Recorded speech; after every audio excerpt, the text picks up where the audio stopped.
Okay, so today we're going to learn a little bit about the history of the Middle East from a long, long time ago, trying to lead up to where we are today.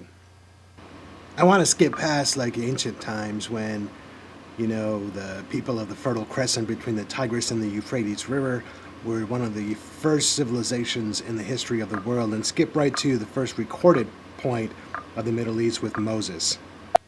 Maybe you've heard the story of Moses where he and his people were held as slaves in Egypt under the pharaohs, and he escaped and went across the Red Sea. The story is he parted the Red Sea, got his people through. The sea closed up behind him, killing the Egyptians, and then him and his people wandered for 40 years through the Sinai Peninsula in this region of the world, which is going to be important later on. In this map, you see the extent of the Assyrian civilization. You see clearly the two rivers, the Tigris and the Euphrates. This is called the Fertile Crescent, the cradle of civilization right here. And we see, because of interesting circumstances of the livestock and the agricultural prospects in this area, this is where civilization really flourished in this part of the world. In this map, you see the extent of what became known as the Babylonian Empire, and you see it's basically the same area, just a different group of people and a different civilization. You'll see some interesting cities names that are still there today, like Judea and Damascus and other places, but here's another example of just a new civilization in the same geographical location. Now, during this time, a man named Solomon built what became known as the First Temple, or Solomon's Temple, a Jewish temple in ancient Jerusalem that was said to have hosted the Ark of the Covenant. And the Ark of the Covenant was just a container that contained the Ten Commandments that Moses brought down from the mountain. The Solomon's Temple was built on a place called Temple Mount, or Mount Zion.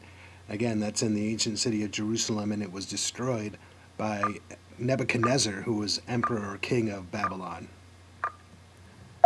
And this is where things get difficult. And so we want to switch to this picture today of what sits in what is known as the Temple Mount. What is located in the place that the first temple was built, the first Jewish temple, and is still in existence today. So let's go through that list of what is there today.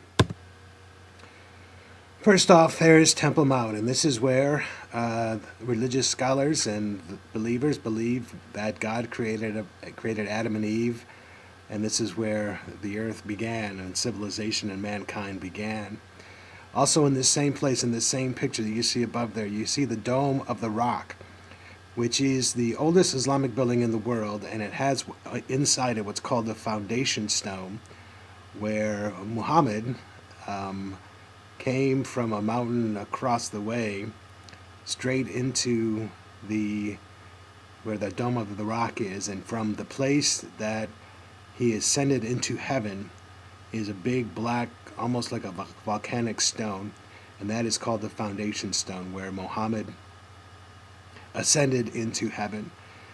And then also right here, you see right in front of you is what's called the Wailing Wall, which is the only remaining part of the Temple Mount that is associated with those first Jewish temples that were built.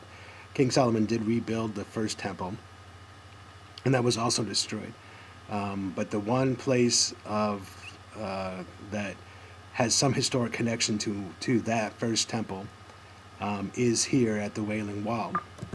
And then also for the Christian religion is the Church of the Holy Sepulchre, where under what is now one roof is where Jesus was prepared to be crucified, was brought or taken down from the cross, his body prepared for burial, put into a tomb, and from which he was resurrected.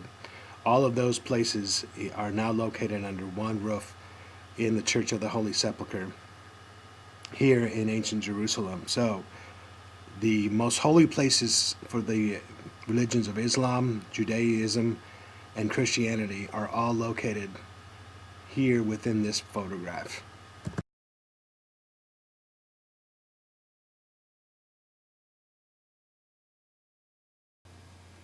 Here's a picture, and if you notice in the first row on the right hand side, you see our own librarian, Gigi Lincoln. I've also been to this place, and I haven't uploaded my video or photographs yet, but hopefully I can tell you a little bit more about this in person. It's a very interesting location, and there's lots to see and experience, but it's best to tell you that in person, I think. So these next few slides are just examples of who had control over this part of the world throughout the course of history. In this slide, you'll see the Persians and the Persian Empire expanding into this part of the region. Persians come from what is now the country of Iran. And then there's this slide where you see the route and the expanse of Alexander the Great's large empire. Here you see the huge expanse of the Roman Empire and how it took all over most of the Middle East. And here is the paths of all the crusades, the Christian crusades, down into the Holy Lands to try to convert people along the way and in the Holy Lands to Christianity. Even Napoleon brought his French armies in the 1800s into the Holy Lands trying to conquer some of those places. One of his top generals was Alexander Dumas, whose son went on to be a playwright and a novelist who wrote The Three Musketeers and kind of told the story of his father and all those escapades throughout the world with Napoleon. The point is with all those slides is that the Middle East and the Holy Lands have always been a target of people and civilizations and empires to go and conquer. Finally, in the late 19th century, you see here this movement begins around the world called Zionism, and this is an attempt to bring a Jewish homeland in somewhere into Palestine. This is as a result of the anti-Semitism that was spreading throughout Europe and throughout the world, even before Hitler became the leader of Nazi Germany. And so this idea of Zionism was to create, once again, a Jewish homeland in the area of Palestine, the Middle East, for the Jews to live, to escape the atrocities from those around the world. Before and during World War I, this area of the Middle East was known as Palestine. And if you remember, colonialism or imperialism was one of the causes of World War I. And here is part of the territory of the Middle East that the British controlled.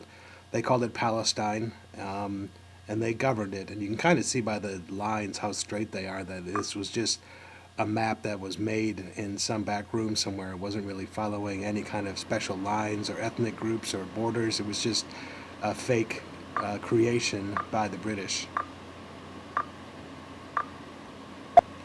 At the end of World War I, the British, or near the end anyways, the British declared through the Balfour Declaration that they would support the creation of a Jewish homeland in the area of Palestine, the part of the Middle East they controlled, to protect the Jews from around the world. Of course, we know with the Holocaust, this kind of pushed this idea of a Jewish homeland further along.